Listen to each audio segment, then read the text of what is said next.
think we're live. I gotta do a quick stream today. Things came up and I could have canceled, but I was like, you know what? Let's not cancel. Let's just try to get something out there, even if it's not good. Even if you don't have time, you should always try to put a little work in every day. You know, even just the attempt to put a little bit of work in counts for something. How's it going, Paul? All right. Let's get started. My family is also sleeping right now, so I don't want to wake them up with the horn blast. So what I'm going to do is I have my Aztec death whistle, and I'm going to very, very lightly blow it into the microphone, so hopefully my family can't hear this.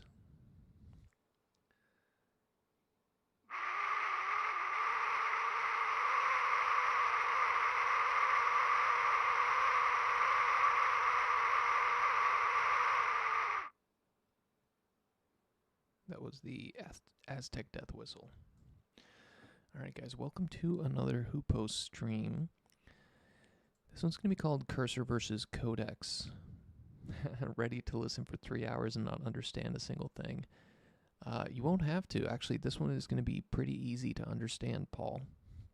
So, basically, I'm going to be comparing the state-of-the-art coding tools, right? So, you guys have seen me use Cursor a lot, and I'm going to continue to use Cursor for most of this stream. And I would say this is my kind of daily driver, to be honest. It's a very good tool, but recently there have been two new tools that I really wanted to try. This is OpenAI's Codex, and then we have Google's version of that, which is Jules, right? So these are very different products from Cursor, right? The way Cursor works is it basically edits the file with you. It's kind of the successor to GitHub Copilot, right? This idea of like kind of like a Copilot, an assistant that's kind of built into your IDE, right? But these two here, Codex and Jules, these are the first kind of software agents that are really intended to replace a human, right? And whenever you're contributing to code in a team environment, right? So with another team of humans, and here for this whole stream, we're going to be working on TatBot. In case you don't know, TatBot is a project that I'm working on. Putting a lot of time into this, but it's basically a tattoo robot, right? So here it is. Here's the TatBot doing a little tattoo. But whenever you're contributing to code in a team, there's this whole kind of like formalized choreography and process of what's called pull requests and kind of design documents, and there's even non-coders in there like PMs and stuff like that. But what you do is you create these pull requests, and then someone else will review and merge them. So these two products here, Codex and Jules, that's actually how they work, right? So they almost work as if it was like a remote worker who was writing code from Romania or something, you know? They basically create a pull request, and then you merge it, which is, you know, a little bit verbose, right? Compared to Cursor, it just edits directly, but the nice part is that it kind of can do it asynchronously. So we're gonna kind of put them head to head. We're gonna compare Google Jules with OpenAI Codex. So the hard thing with this is that we don't want them both to contribute at the same time, because then you're going to end up with maybe merge conflicts. So I think what I'm going to ask them to do is I'm going to ask them to create a new thing, right? So we're going to give them a task that involves creating a new file such that they don't kind of step on each other's toes. So one of the things that this TatBot This is some stuff I was working on with some point clouds yesterday, but you can see there's April tags. These things here, these are called April tags. And right now, the position of this work mat is basically hard-coded. I just know exactly where it is. But eventually what I'd like to do is I'd like to, let me pull up the tapbot. But the tapbot has a couple RGB cameras. These are RGB cameras. These are power over Ethernet IP cameras. So these are all connected to a little LAN box right here, which is also connected to all the different compute nodes on tapbot. But I'd love to be able to run April tag detection on maybe one of these cameras, maybe two of the cameras. I don't want to use all of the cameras for the April tag detection. I think just one is fine. And that will allow me to basically get a very good position or pose for this. So we're going to come up with a prompt, and it's going to be basically the same prompt because we want to judge these. And we're going to say, okay, we're going to put a little bit of thought into this one, right? Because this, we're going to let them go off. Ooh. Create a new file, April tag gpt.py, that detects 3 April tags on the workspace mat from, we'll say, the overhead real sense, the color camera of the overhead real sense, and then uses it to update the pose of the mat, I guess.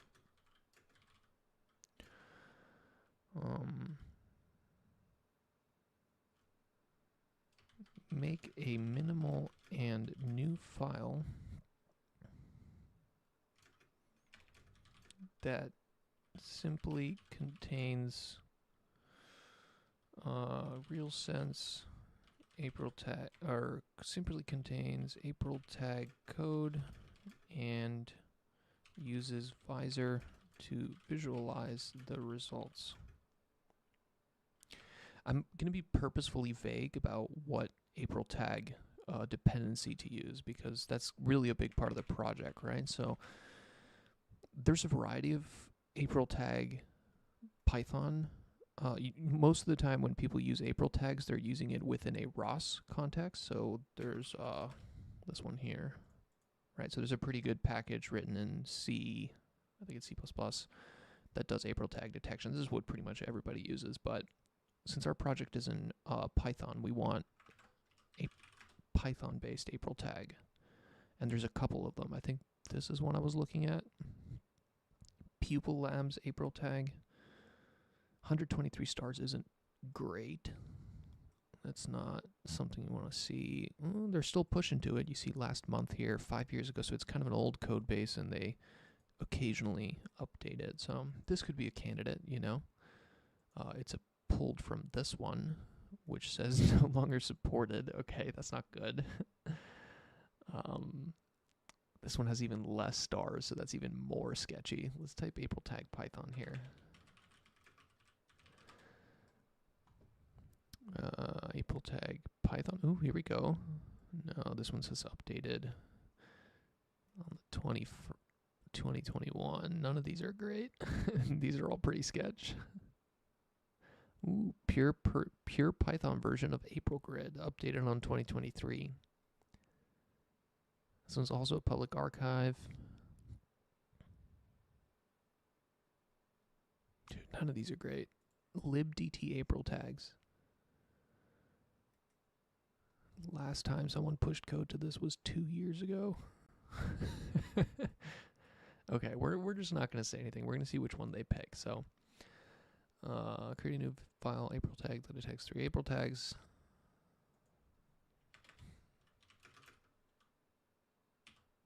Let's just say detects April tags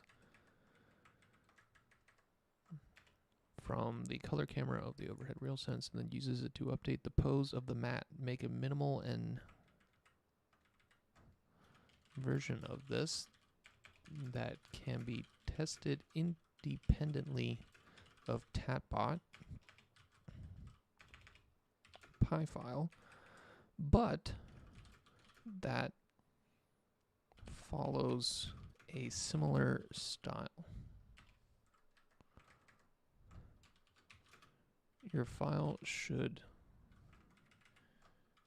you will have to research which Python-based April tag dependency is the best and make sure to use Visor to visualize the results. Okay. I think that's going to be the prompt. So we're going to do the same thing here, but we're going to tell it to write a thing called Joules. Actually, instead of GPT, let's call it Codex. All right. And now we're going to hit code. And then we're going to hit give me a plan. So one thing I noticed is that, for example, so you can see here on Codex, it immediately started creating this task. So the UI is very different, right? It's basically, you can see here, it has like a UI where it has tasks and then you can click on them and then you can see kind of the progress on the task. So you can see first thing it's doing is just running, it's creating a containerized environment and then running everything in there. Here we go. This one, similar kind of thing, cloning Hoopo, so it's creating basically a Docker container and then doing everything in a Docker container. That doesn't really work for this, so the problem is that this is a robotics project, so even if you create a virtual environment inside a Docker container and install all the dependencies, you're not going to be able to actually run this because this requires like RealSense cameras and a robot. You know, there's a bunch of hardware that needs to be connected, so it's never actually going to be able to recreate the environment. So we'll see what happens. Okay. So Joules gave us a little plan here. I've created a plan to implement the April tag detection and map pose estimation. Please review the plan and let me know if you have any feedback. Okay, so it's going to add April tag, create, implement, blah, blah, blah, blah, blah, refine. Okay, approve. Sounds good to me. Do your thing, buddy. All right, you see this guy's already reading files, and we're just going to let them do their thing. So now let's go to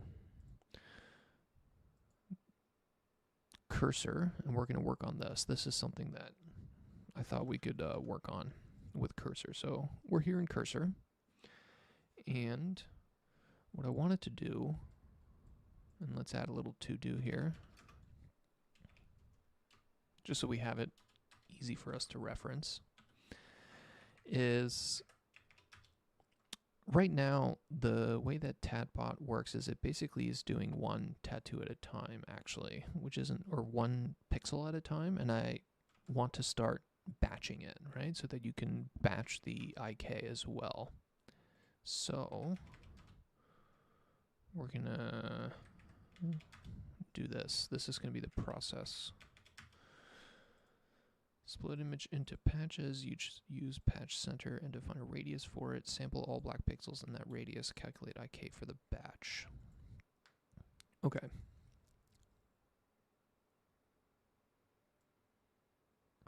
Let's do this. Copy, then we're going to Control-Shift-I. We're going to do help me implement or upgrade the pixel target design to a batched pixel target design. Here is the new flow. Oh, stop. We didn't paste it. Why is it not?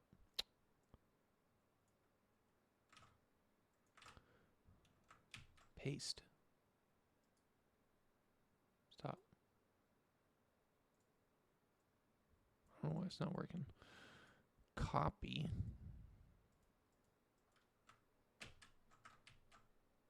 I guess you got a Control-Shift paste. Continue and revert. Okay, we're gonna restart it here. Okay, so you can see it's already, let me make this a tiny bit bigger so you guys can see. All right. So this is how cursor works, right? It starts to modify the file, and I find this just a lot faster, you know?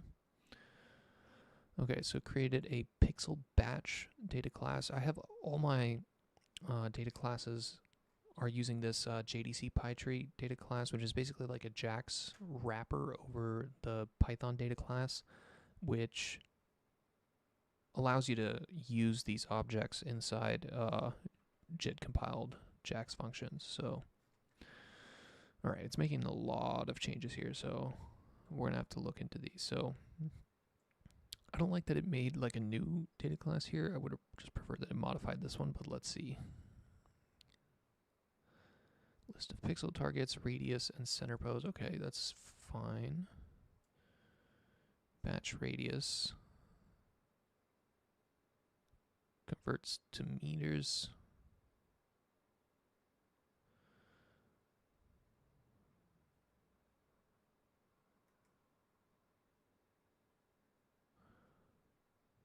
Only create a batch.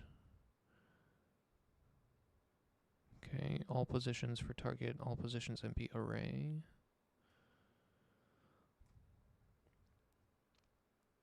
Here's the batch index. Okay, that I agree with. I'm going to actually do accept on that one. Okay, it's changing this current target index to current batch index.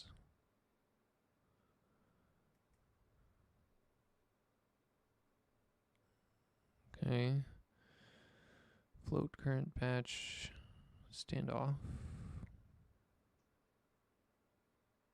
Ooh, okay, this is nice. The standoff position is for the batch center. So what the standoff position here is basically whenever you're doing a tattoo, right? There's the actual position where you want the needle to go to create and deposit the ink, but then there's basically the position kind of above that, right? So it's above with respect to the normal vector of the skin, right? So there's basically what I'm calling a standoff position, which is where I want the IK to go. So here you can see it did the right thing, and it's basically gonna create a standoff position from the center of the batch. And actually, if we go here, this is, you see, JIT compiled, which means that the first time that we go through this in Python, JAX is going to basically take this Python code and turn it into effectively like a little piece of code, right? So a little kernel that runs on the GPU. So then every time you run this afterwards, it'll be hopefully quite fast.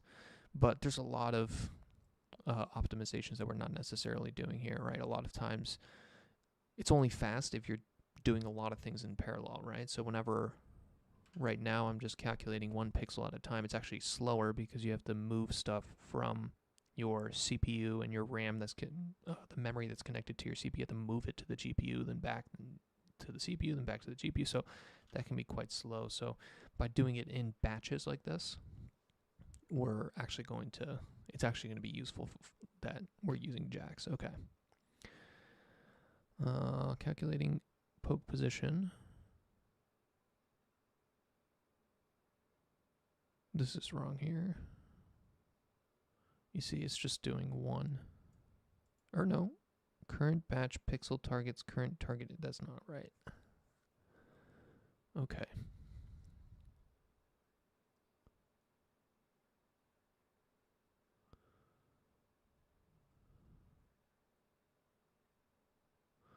Let's take this, and then we're going to add to the chat, and we're going to say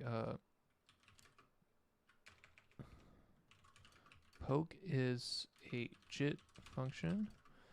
We should be passing in all of the pixel targets at once in a batch and receive or is that what it's already going to do in the IK?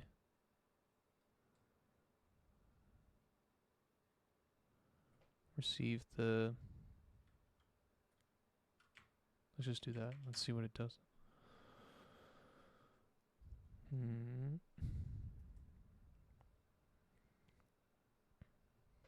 Ah, yes, you're absolutely right. We should modify the poke function to handle batches of targets at once using Jack's vectorization capabilities. I've kind of noticed that Cursor has a little bit of a sycophancy problem. It loves to kind of just spend and waste tokens just talking about how right you are. Okay, so replace the single target with a new poke batch function. Okay, so it actually, let's see what it did here. Here's your VMAP, okay. Pixel positions. Is that even correct? I don't know if you can do this. So I'm using this Jax typing, but I don't know if I can do that. Let's look up Jax typing. This one here. What happens when... So I can just say batch.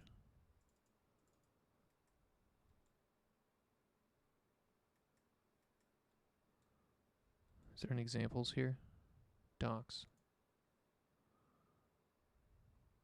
API. Array.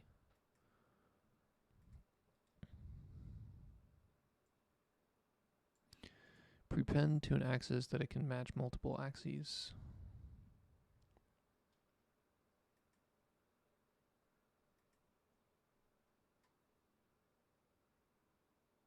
So this is what I want, like, I want to be able to say it's a batch size, but some shape.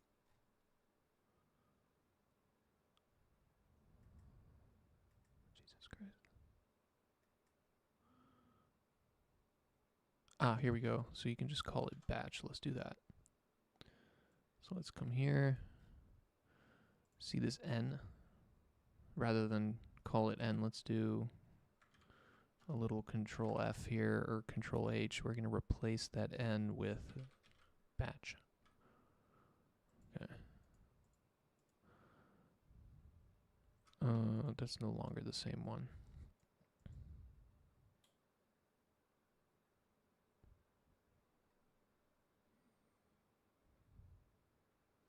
Okay, this, I don't even know if this is going to work anymore. We'll see. I also don't like these comments. It's really annoying. Let's do that. Alright, we're going to accept. Let's come back up here. That's fine.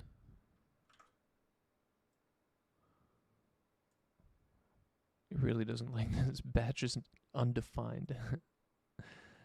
Is that a syntax error? Is that going to actually work?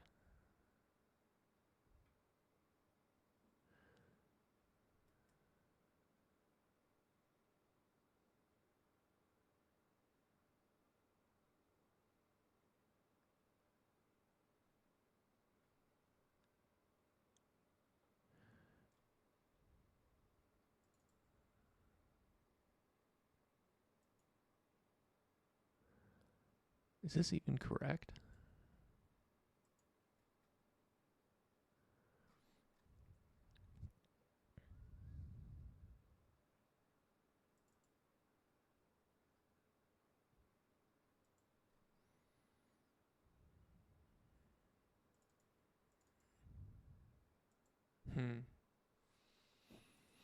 I don't know if this is correct, but I do know that this should be...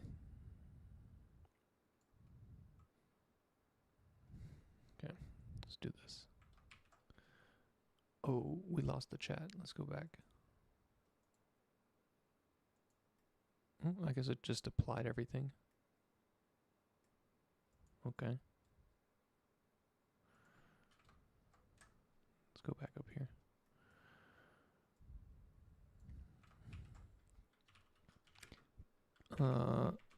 The batch radius and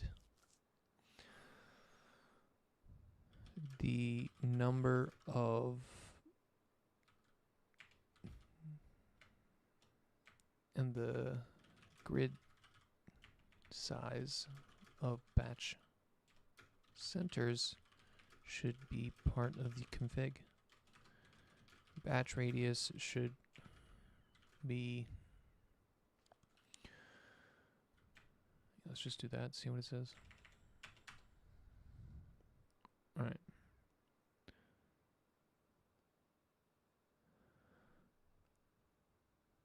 All right, it's adding it. Let's see. Go up top here, batch radius in pixels for each batch to process.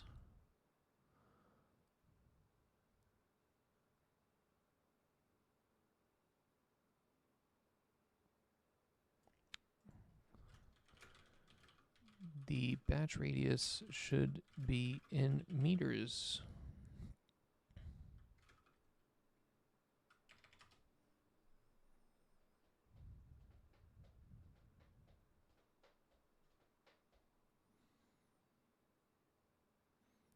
Okay, should have updated this one up here. Batch radius meters. Radius in meters for each batch of pixels to process. Okay. This is still not liking it. Batch radius pixel to meter. Where is it getting that? It's getting it from right here, okay.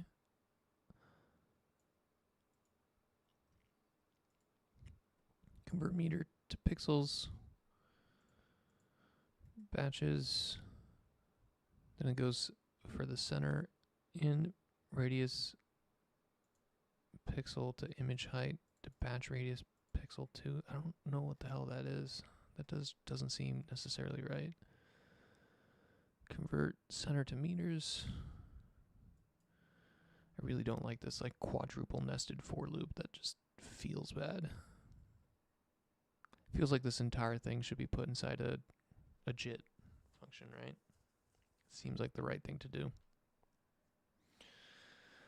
You know what? Let's just hit. I think we're not trusting enough. I think we just need to hit accept all here. Accept. Trust the code. All right. Let's go back to our two buddies here. Okay, you see? So both of these guys have finished. Codex has finished. It's created April tag codex.py, and then it's also added pupil April tags to the Pi project toml, which is basically the dependencies for this project. Okay. On the surface level, that seems fine. What about Jules here? So Jules created April tags Jules, and you can see it also added pupil April tags to the Pi project. This one is a little bit better because you can see it didn't like pin the version entirely, but it gave you a range of versions. So let's actually find this pupil April tags and let's double check that it actually even has that right version. So here we're in PyPy, which is the Python package kind of manager, and what you can do here is you can also go to release history and you can see the different versions that came out. So for example, this one here, right? And we can see this only goes up to 1.04. So already this less than 2 is completely bogus. There's no such there is no pupil April tags 2.0, so that's not correct. This is actually better. If you don't know the version, then just leave it like that and then we can pin it later. Okay.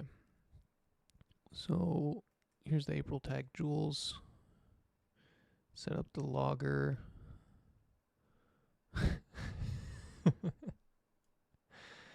It makes its own custom function for rotation matrix to quaternion, which seems a little bit unnecessary. Oh, look at that. It used this little thing here. Holy crap. It used like some random website that has like this is so involved. All right, normally you would just use a package that does that for you. So for example, in our Tapbot we use this dependency right here, Jax Lee, right? Lee group algebra. I don't know if it's algebra, but it's basically all the SO2, SO3, like converting between those, right? So where can we find one of those? Yeah, like this type of stuff here. This is how you would actually, for example, Jax Lee SO3. This converts this WXYZ quaternion into a rotation matrix. So that's what I would have used there. So let's say use Jax Lee for transfer. We're going to give it a little feedback here. What else? Ooh, it kind of makes its own real sense object again.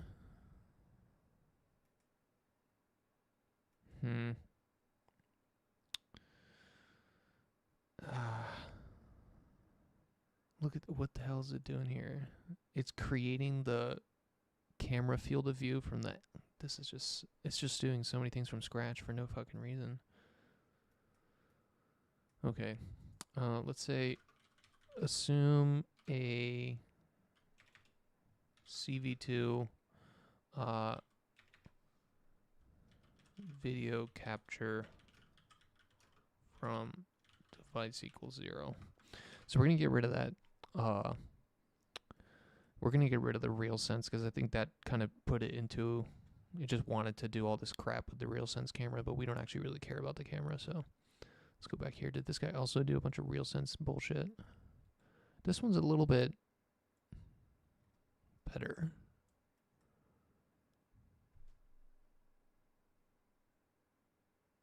This one doesn't even look like it works.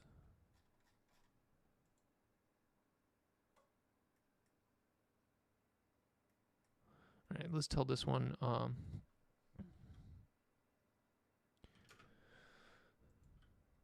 The most recent version of April tags is 1.04 post 11. Let's do recent pupil April tags is 1.0.4 post 11. Okay, so we're going to give them feedback, and then we're going to let them continue to do their thing. Okay, so you got to wait a second. With these guys, it's like sometimes they ask you questions back, and if you just immediately alt-tab into something else, you won't actually see them.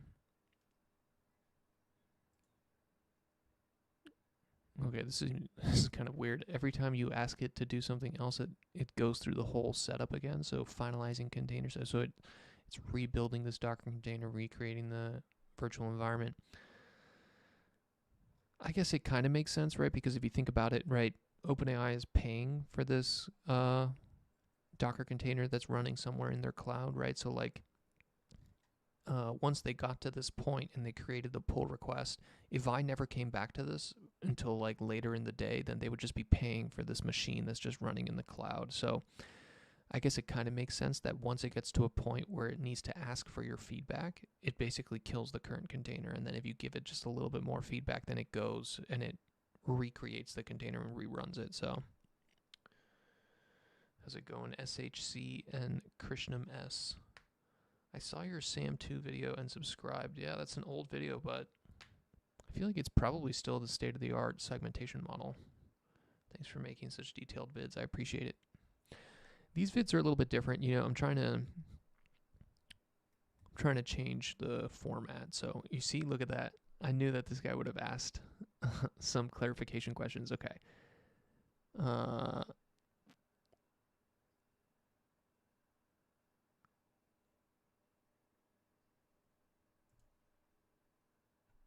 Would you like me to create a new approach for these changes? Yes. That's fine. Just keep going, buddy. All right. Let's go back here. So we were working with this guy trying to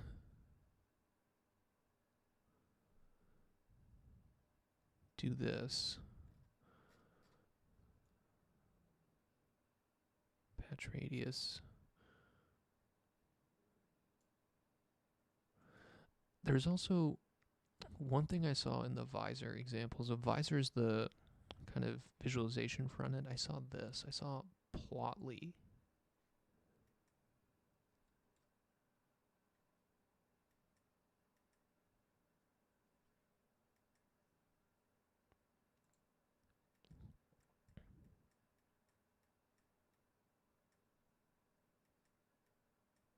Okay, so I want to add that. So let's say I want to be able to visualize the current batch of targets in the GUI image of the design. Look at this example in Visor as a reference. So this is one thing that I've kind of started doing a lot when I'm coding in Cursor, is that whatever dependencies I'm using, right? So let's say Visor or Truss and Arm or Pyroki, which is basically the kinematics. These models don't know what those are, right? They might have some familiarity with these dependencies, but especially dependencies like pandas or NumPy, where there's been a lot of different versions over the years, they can get very confused. So what I do is I'll clone the specific version that I'm using, right? So this is actually the Visor version that I'm using.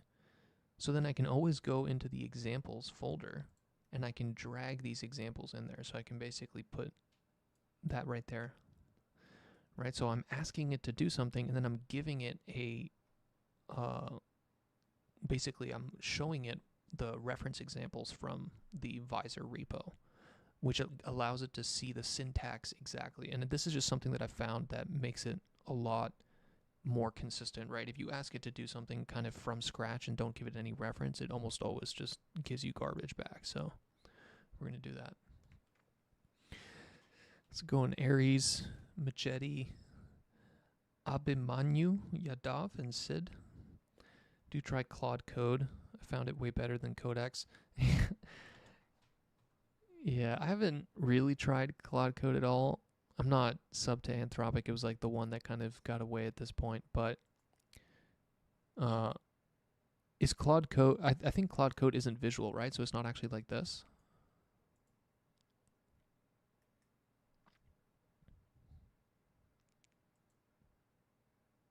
Okay, so I guess this one got done. Let's see. Okay, so you see now it pinned the versions specifically that I gave it. This isn't great either, because it's like, is that the actual version, or did you just kind of blindly do what I tell you to do, right?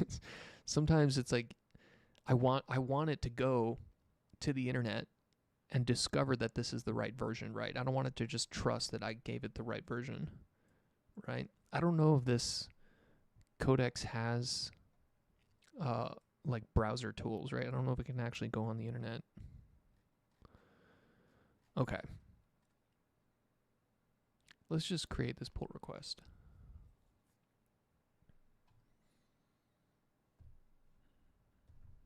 How's it going, Spirable? Let's see where this one's at. Okay, this one's still working. We're going to let it do its little work. And now we can go to the pull request. So actually, if we go to the repo, you'll see, look at this. We have a little pull request now. And look at that. So the pull request actually comes from your own account. So normally, like in a kind of a team software environment, automated pull requests and stuff like that, usually you have a bot account. So there's like a separate GitHub account that you set up specifically for bots like this. But for both of these products, whether it's Jules, which is the Google one, or Codex, which is the OpenAI one, expecting someone to make a bot account and then link it to the bot account is kind of a little bit too confusing. So basically what they did is the expectation is that you just link it to your personal account and then it just creates pull requests on your behalf. So let's look at this little pull request. So you see it gave us a little summary here. it said I tested this, and it's like, okay, there's no testing, and not only is there no testing, but there's no robot connected, so you can't actually test this. So like, it didn't actually test this, which is kind of, you know, a vibe. All right, here's the little file. Here's the little thing. Okay. I'm waiting for this guy over here. Ready for review. This one's a little bit more annoying, so you can see that GPT directly creates a pull request. So you can see that it made this branch here. So it branched and created this Codex branch, and then it created the pull request automatically from the branch. But Jules doesn't do that. It actually creates a branch, and then you have to go pull that branch yourself. So you basically have to then go to the branch and then come here and create the pull request yourself. So it doesn't actually fill in really any of this other crap here, which isn't, I kind of prefer creating the full pull request. All right, so now we got the two little pull requests. You see, it doesn't, like, even the comment here is like some garbage. It changed 3 files. Why is there 3 files? Oh my god, it made 2. Oh no. It made the OpenCV one, and then it also made the old one. So it never got rid of the old one. It just kind of made another one. That's not ideal. Okay. Whatever, we'll deal with it. Merge. Confirm merge. Merge. Confirm merge. And maybe that's what the future is. You know, maybe that's what the future of engineering, or software engineering is you basically just sit here and confirm merge requests. So you can see that this guy created a merge conflict because we merged the first one, right? We merged GPTs before the other one. So you can see here now it's confused. It's like, oh, wait a second.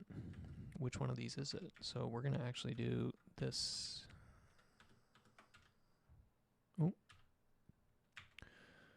Mark as resolved. So we're basically going to have OpenCV and pupil April tags. Let's actually see which one we want for OpenCV Python, right? Let's go into here, see the release history.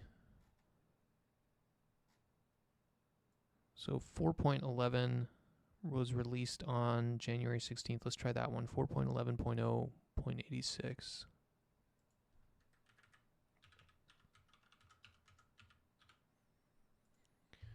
Mark as resolved.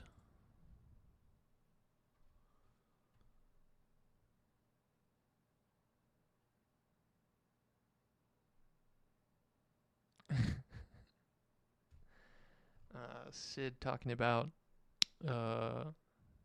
Claude Code. Is CLI integrated just like open source local codecs, but you can install it on Cursor? Just an advice that ProPlan exhausts way faster. Yeah, I think I have it on Gemini right now. Gemini 2.5 Pro. I feel like this one is Gemini 2.5 Pro. To me, is like the best coding model. Like GPT has the potential to be really good, but it just is so lazy.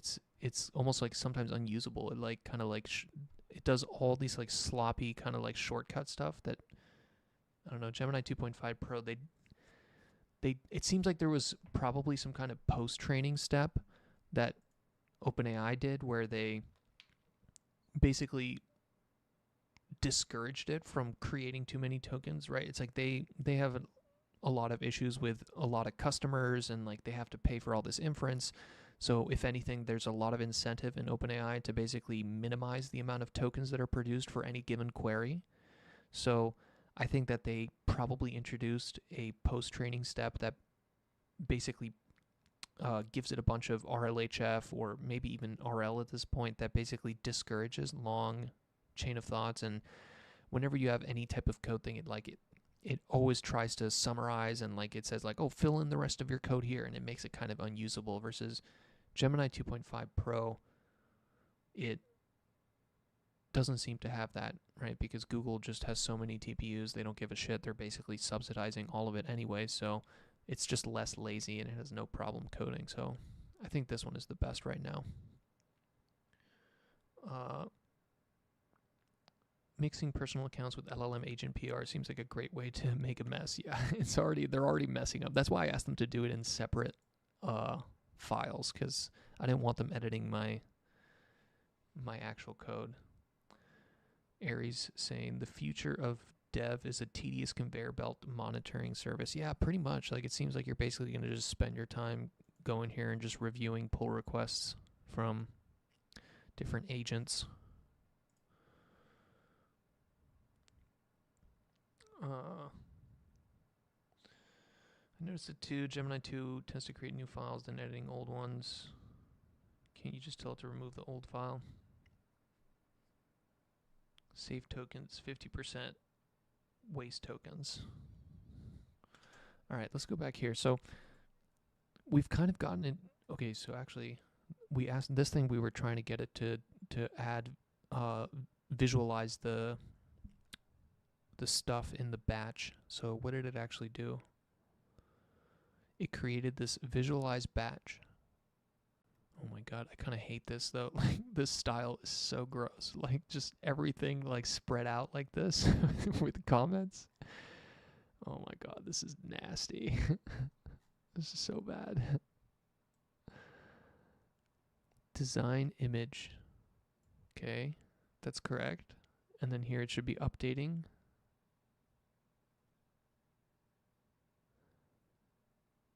Okay, I don't like that it copies the array there. That's not ideal.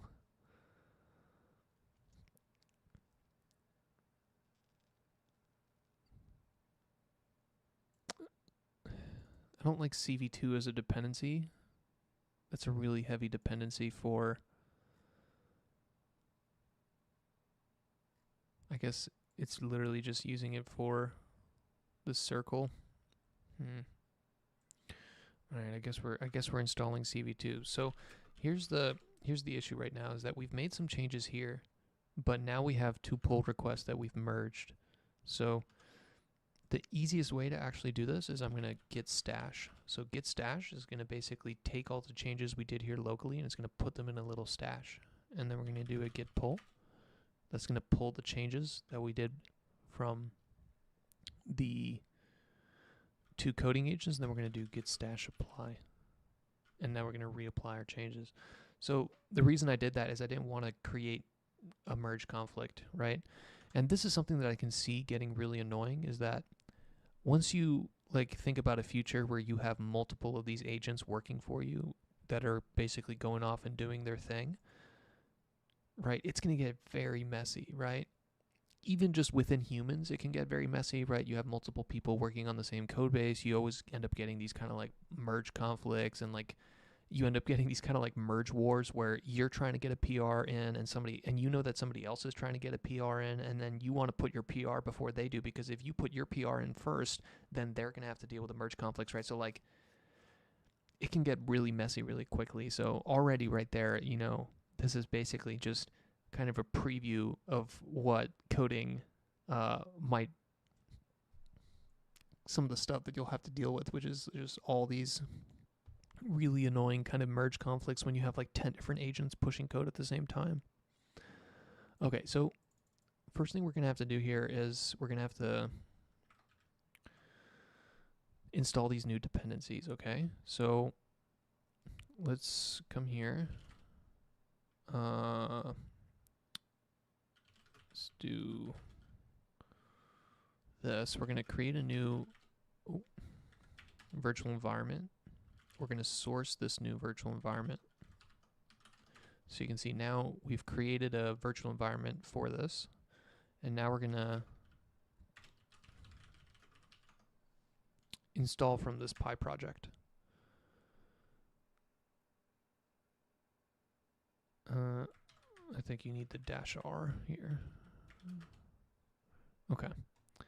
So if you remember, we basically added these two here, right? And this is really fast, right? This is why I love UV as a dependency manager. It just is so fast. So now we've installed those dependencies, and now let's see if we can run tapbot. It's probably not going to run. There's going to be some errors, but UV run Python tapbot.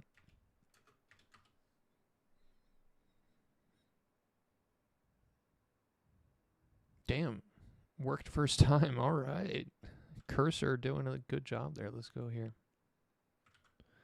Let's refresh. You can see here this is where it's using the GPU. Oh, failed out. Something happened. Oh, we're just in the wrong port. So I'm on my Windows computer right now, which I really don't necessarily like, you know, but it's the computer that has my streaming set up. So this cursor is actually running on my Linux box. So I have a Linux box with a 3090 in it. And Visor, right, which is the viewer, is actually just running on my Linux box. So cursor automatically forwards the port. So it forwards 8080 to the Windows computer. So I can open a browser here on the Windows computer and I can see my visualization here. I added a little forest HDRI just because I feel like it's kind of cool to have robots floating in the middle of the forest. All right. So you can see here it's now called batch index. Let's make this a little bit bigger just so you can see this UI. So we can select a batch. Let's do 1. Okay, so I'm looking here to see if it creates like a circle. Let's see. Let's go to work mode. Oh, you see, look at that. It actually did it. So pretty good. I don't actually know if this is correct, but look at that, you see?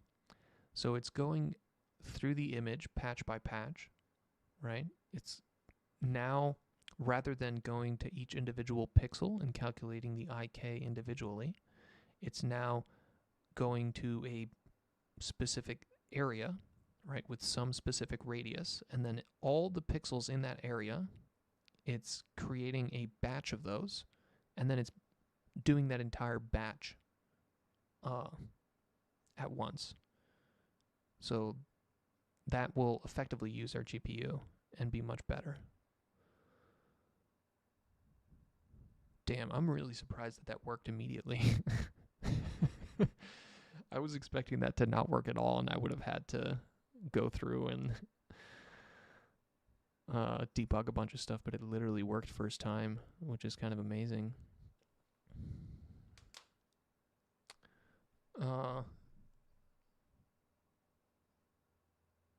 Question from Hampus. I don't think Auto is the same as Gemini 2.5 Pro, is it?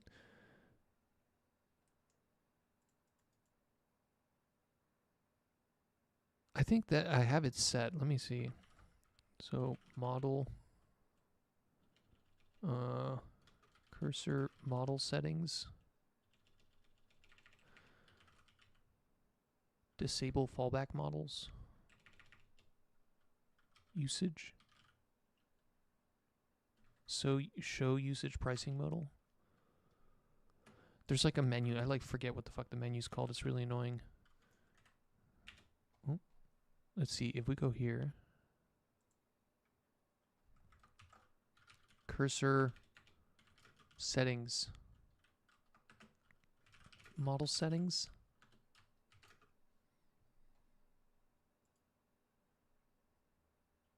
Oh my god, dude.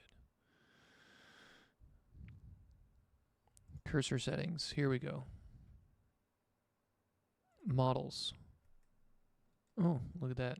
So I basically unselected all of them and told it to only use this one. So whenever it says auto, it should basically only have Gemini 2.5 Pro because it's the only one it can choose, right?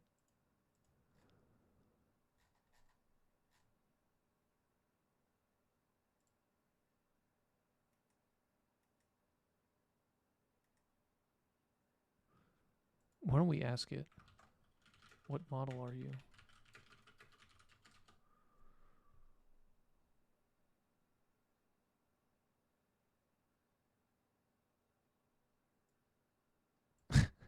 It doesn't want to tell us.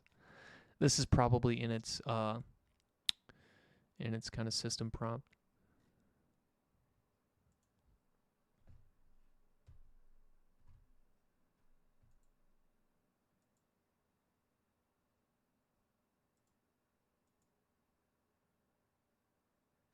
Okay, so I unselected auto, and now it just auto goes to Gemini 2.5 Pro. So I don't know. You might be right, Hampus. If you didn't get a thinking stream, it was Gemini 2.5. So this whole fucking time, I've just been using some like Garbo cursor model, and it like works. All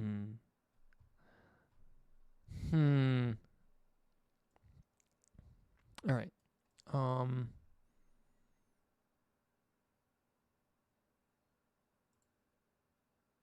I mean, now it's 2.5 Pro. I really don't like this. This is like disgustingly. Make this less less lines and remove comments. This function just like gives me PTSD. Oh, this is what you're saying. Is that unless you get that thought and you know it's not Gemini 2.5 Pro. Hey man, I appreciate it. Thank you, Hampus.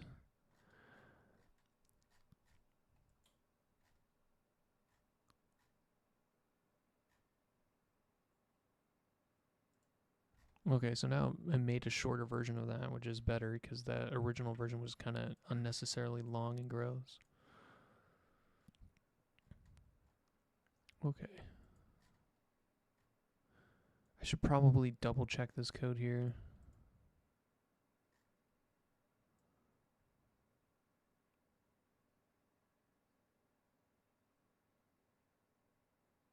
Why don't we actually... Let's get rid of this now. Let's go to... we're going to have to go to a different machine here. So we're going to... More. Connect to host. We're going to connect to 97. This one here. So 97 is the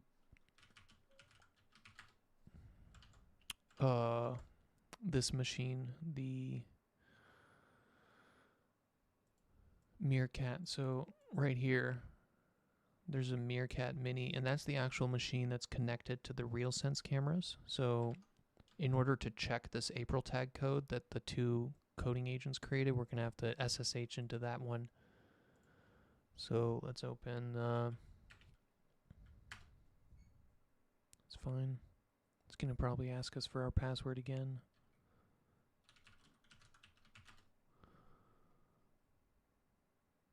Okay. And you can see it already automatically forwarded the port, and this one's going to be 8081, so we can come back here. See, 8080 is going to be our Ubuntu PC, and then we're going to have 8081 as the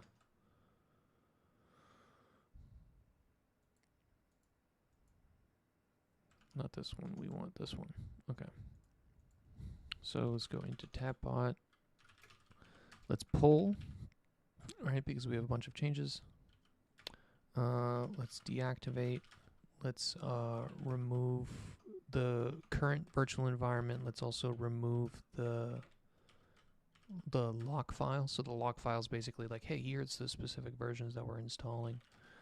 And then we're gonna create a new virtual environment.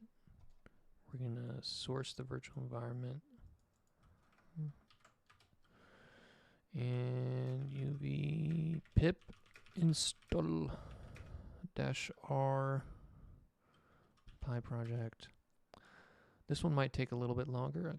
No, it actually was pretty fast. I've installed OpenCV enough times that it just kind of already had it ready to go. Okay. So, which one of these two are we going to try first? Are we going to try April tag Codex? You guys want to try that one first? Let's try it. April tag Codex.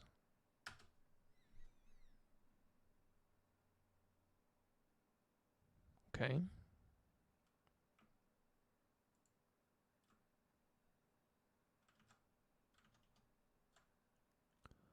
So this is the 8081.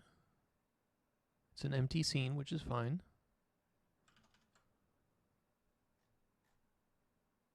Error, more than one new minima found. So, okay, I don't see anything here. Did anything even happen?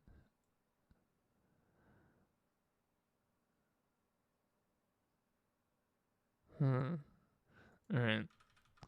Let's try April tag Jaxley CV2.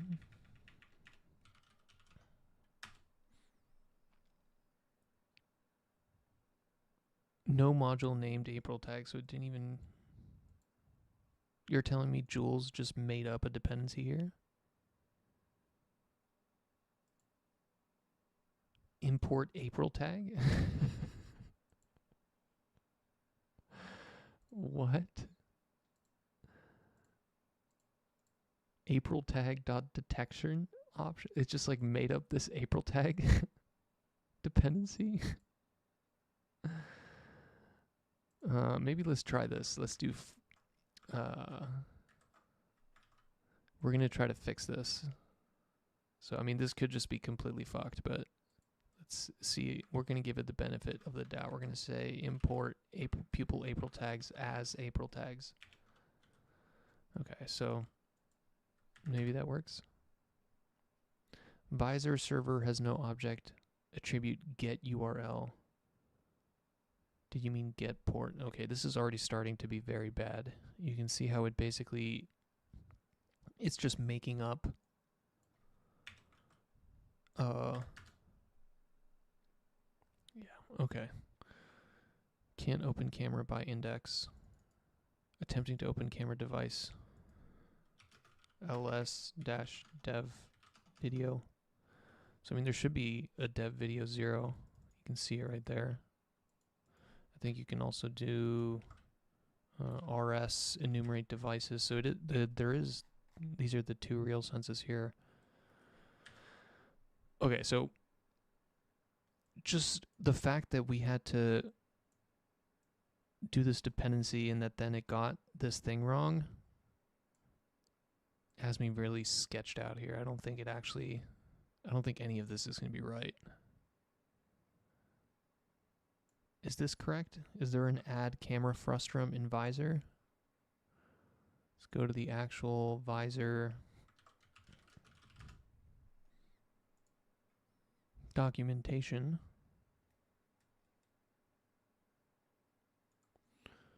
Is this a real function? That is a real function. Okay. What about this? Is this a real function? No, you see? So it made up this one as well.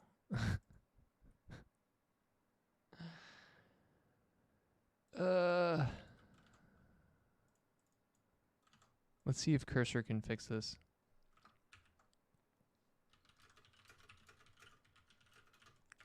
Can you fix the visor code in this file? I know for a fact that @tapbot works.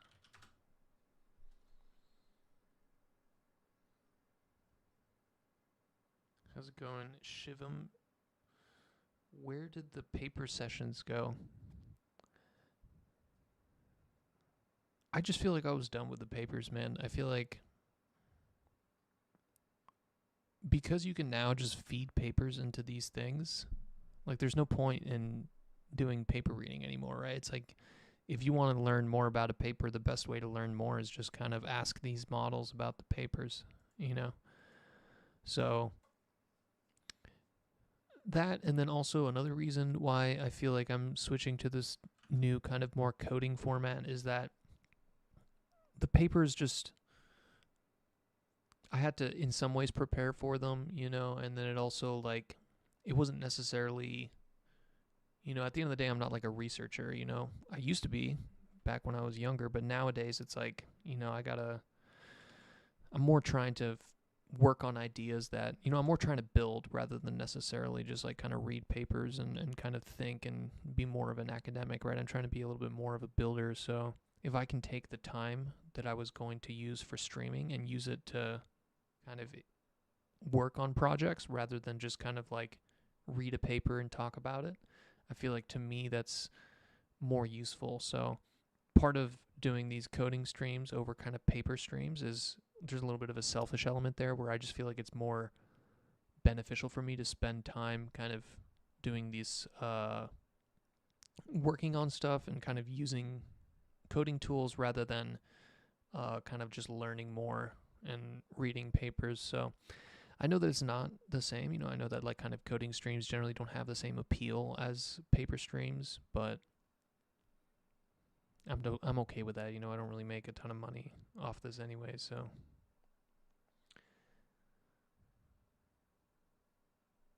Great ASMR in the background.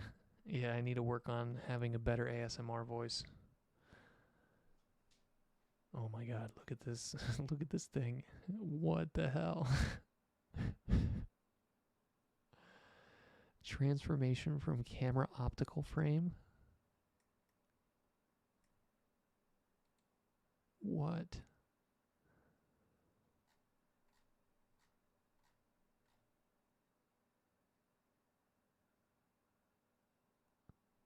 Holy crap. I don't need any of that. Reject. Alright. Let's go back to April tag Codex here.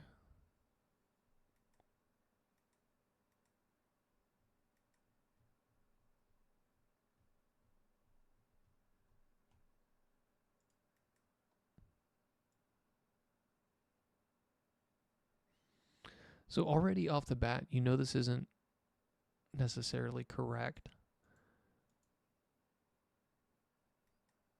Or let's do this. Let's ask it. Add a GUI image of the color frame. And we're going to give it an example of that. So we're going to go into the visor examples and we're going to give it the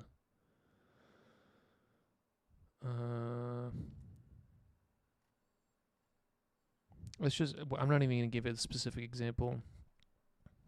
I'm just going to give it the whole example folder and then hopefully it can kind of find the right one.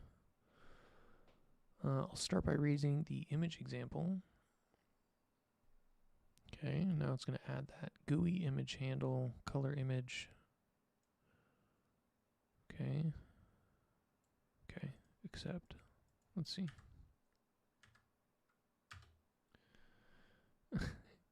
Add image got an unexpected keyword argument image format. I'm just going to go like this.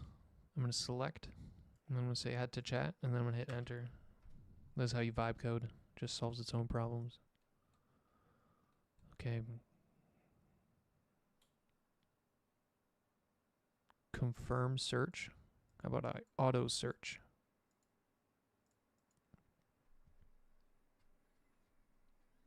See, this is exactly what I want.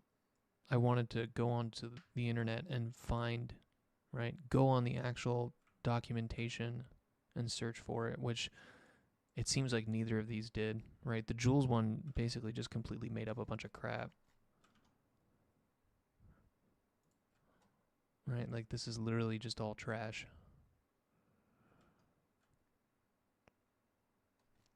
Web search confirmed that server GUI is the correct API.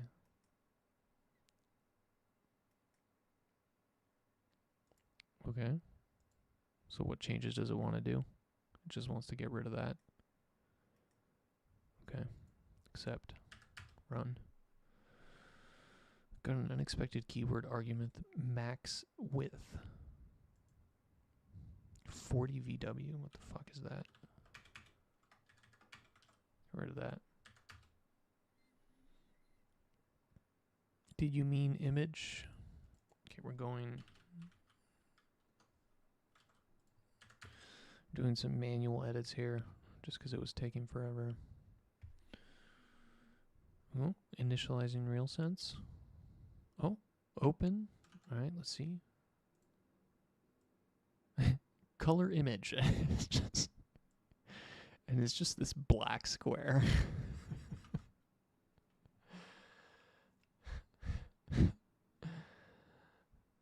All right, let's see that. The color image is just a black square.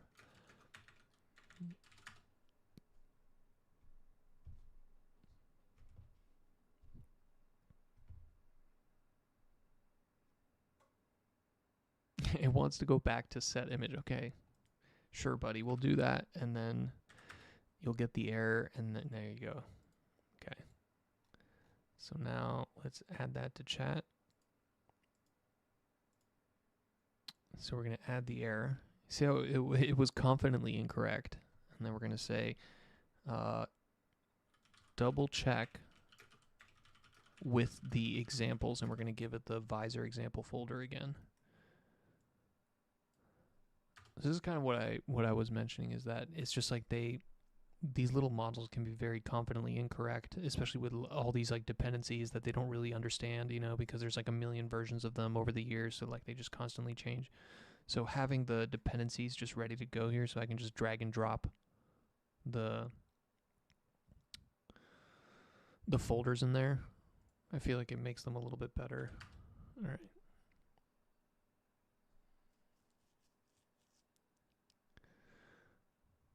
So you see it found the answer in example 2 right here. Okay.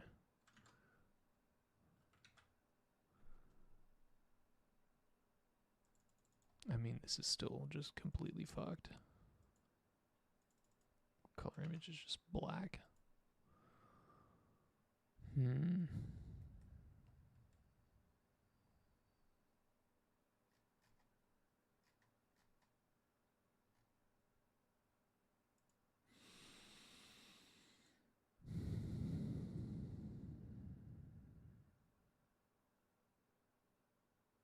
Camera poses.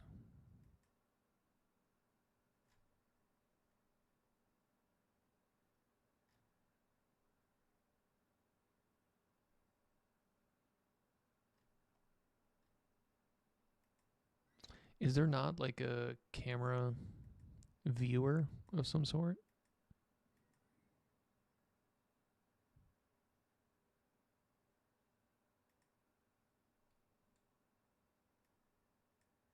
It seems like a huge potential issue.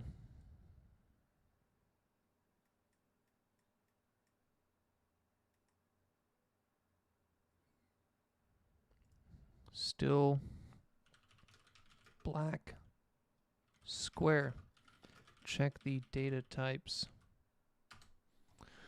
Sometimes you see how this is a uint 8, like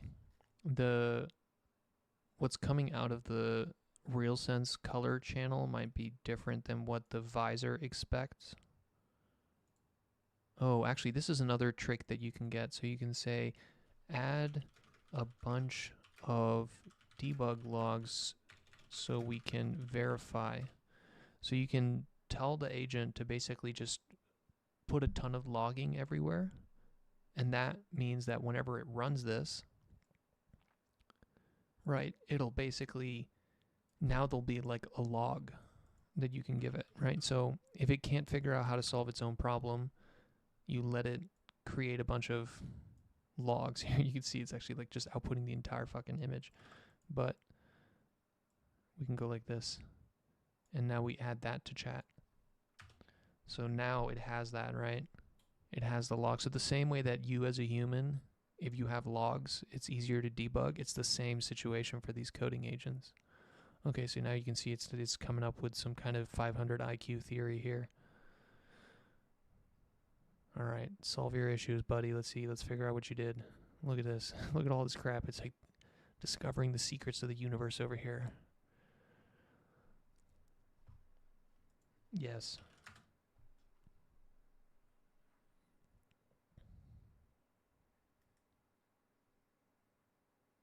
Okay. Did a bunch of crap. Oh. Did a bunch more crap. Accept. Okay.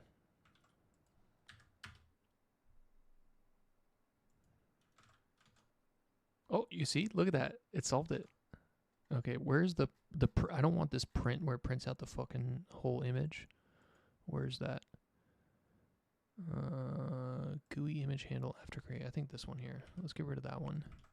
Just because that one like pollutes the log. Nope, that's not that one.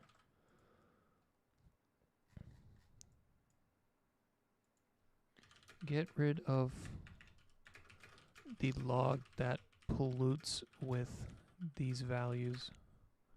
We can just tell it to figure it out for us.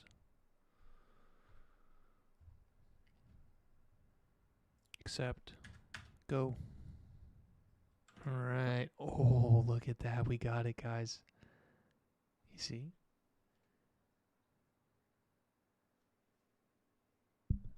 Oh, it's not updating. Come on. You should see my arm. Why is it not seeing my arm? This is the April tag, so you see it should be able to catch that April tag right there.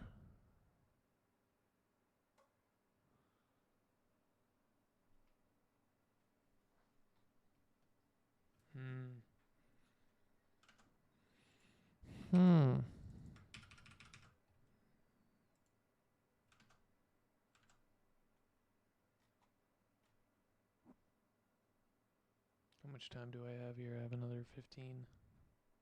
Okay.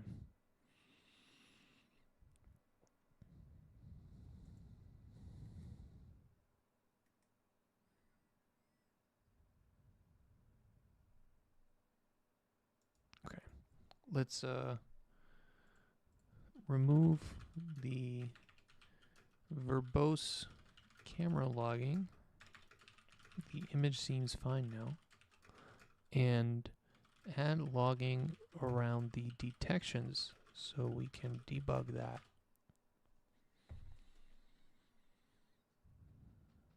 Let's also get rid of this April tag Jules and April tag Jaxley. Let's fucking just delete that. Okay.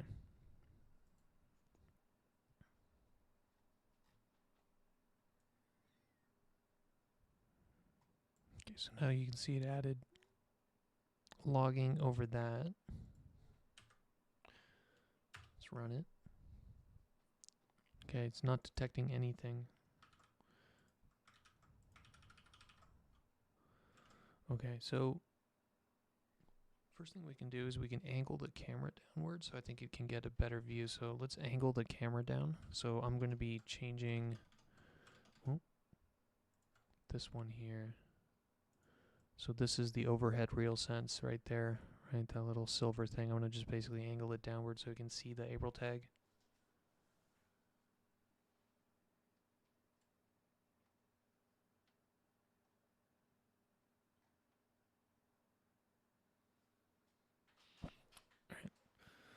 So now that that's angled down, this thing is still blasting on the other side. Let's come back here. Let's run it. Okay. So should have a better view of it.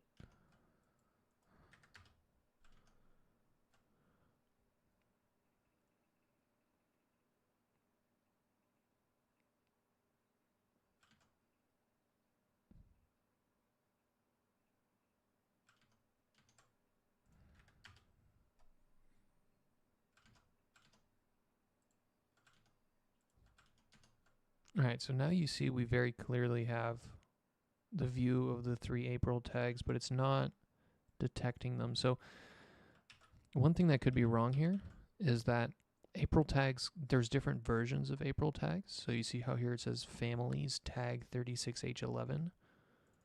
This might not be the right April tag family. I don't actually even remember which one it is, but why don't we try to see if we can get one of these models to to do that for us. So what we're going to do is we're just going to screenshot this. And we're going to try something crazy here. We're going to screenshot this. And then we're going to copy that. And we're going to put it here in GPT. Let's do this one. And we're going to say, what April tag family is this? Let's actually try it with Grok as well and Gemini, see which one of these models gets it. I'm gonna copy paste that in there. Copy paste that in there. That'd be pretty crazy if it can detect it. You should be able to tell because basically the let's do think, let's do deep search. Let's go boom, and then let's go boom. So let's see if one of these frontier models can figure out what April tag family this is.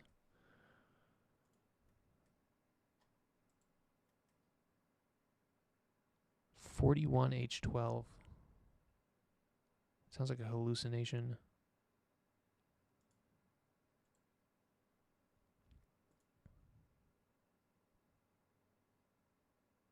That's not 41H12 at all.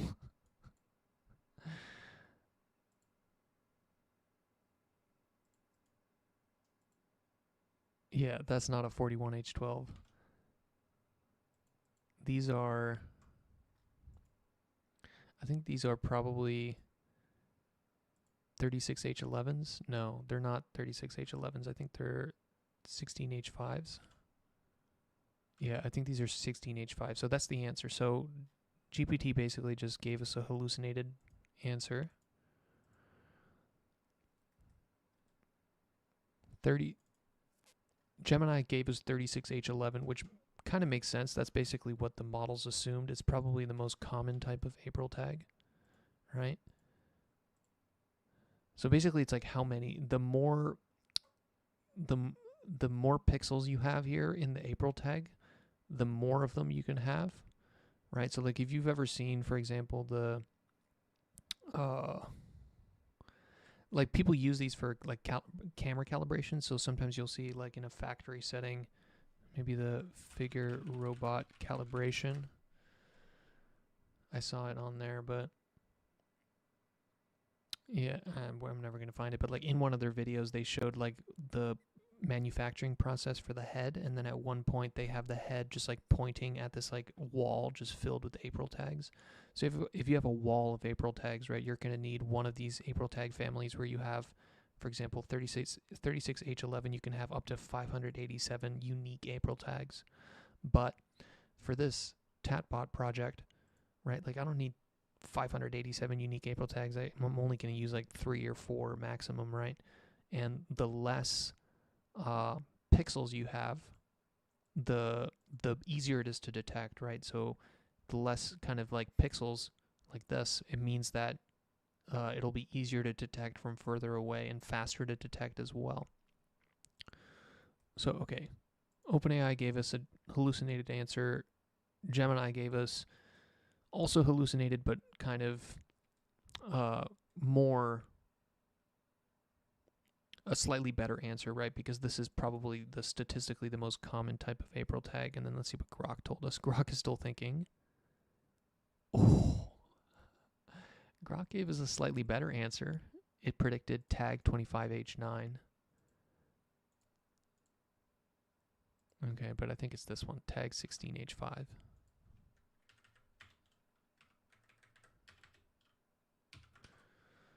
Okay. Let's run it. And there you go, guys. Look at that. We got some detections coming.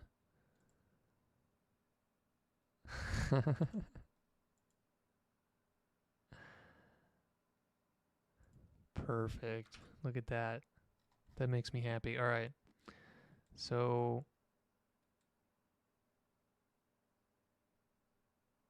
let's do create a different frame for the camera and each of the detections. There should be 3 April tags.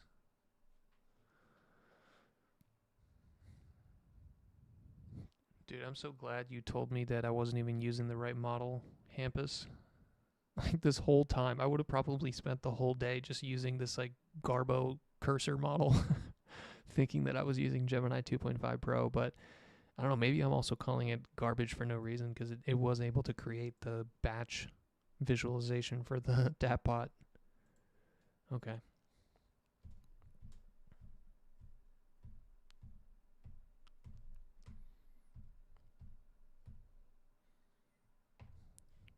Gemini loves to talk. This is what I'm saying. It's so verbose, you know? It's just a little yapper. It just loves to yap and talk and talk and talk to itself. And they have so much money and so many TPUs that they just don't even give a shit. All right. Create 3 frames. Create 3D. Here's the proposed change. All right, do your thing. All right, I'm going to have to go in like 5 minutes here, so we should be getting to a good point, though. Okay, sure, accept, run.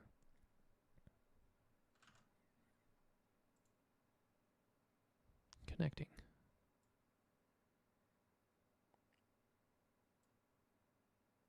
All right, I mean, that's not ideal. You see how it's like it's getting different IDs there? So if we cover this up,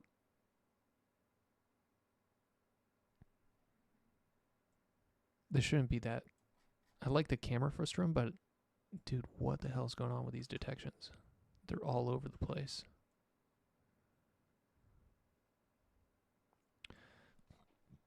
All right. Well, anyways, I pretty much have to go, but that was fun. So maybe let's do a little summary here. What did we do? So today we did a nice little cozy stream, Cursor versus Codex, and we were basically trying out a couple different state-of-the-art coding tools. So obviously Cursor, which we used fairly well. It was actually capable of implementing this batched pixel target basically first try, which was quite impressive. We also tried the 2 different kind of coding agent, kind of like human replacement style. We tried Codex from OpenAI and we tried Jules from Google. I would say both of these were pretty mid, if not poor. The Google one, I don't know if it just doesn't have access to the internet, but it basically just used a bunch of garbage dependencies. It was just making up or APIs, basically. And it was also kind of like what the hell is this? Like doing the entire like this from scratch instead of using an external dependency. That was kind of bad. And then when I asked it to do something else, it like went and created a second file rather than just modifying the original file. So not pretty good for Jules. And then also you can see you only have a daily task limit of 5 tasks. So not only is it pretty bad, but there's a rate limit. So I don't know about Jules, guys. And then OpenAI Codex, it was okay. You know, the code that it gave us didn't actually work, and then we had to basically get Cursor to fix it. But I did like that it created the full pull request. So Jules only just created a branch, and then we had to go create a pull request for that. But the Codex actually went and created a full pull request with all the little comments and all the stuff. So yeah, if I had to rank them right now, in terms of like what is the best state-of-the-art coding tool, I would say Cursor, then Codex, then Jules. And yeah, I know that I haven't tested out the Claude code. I think that's also pretty popular, and you guys know that one as well. So maybe I'll set that up for next stream. All right, guys, that's pretty much it. I gotta go, but hope you guys have a good Friday. Have a nice weekend after that. Thank you, Hampus, Spirobel, Shivam, Vu, Zorro, Aries, Sid, SHC, Paul, Majetti. Thanks everybody for hanging out. And I'll blow this. Thanks, Mirage. I'll blow this Aztec death whistle very, very quietly one more time.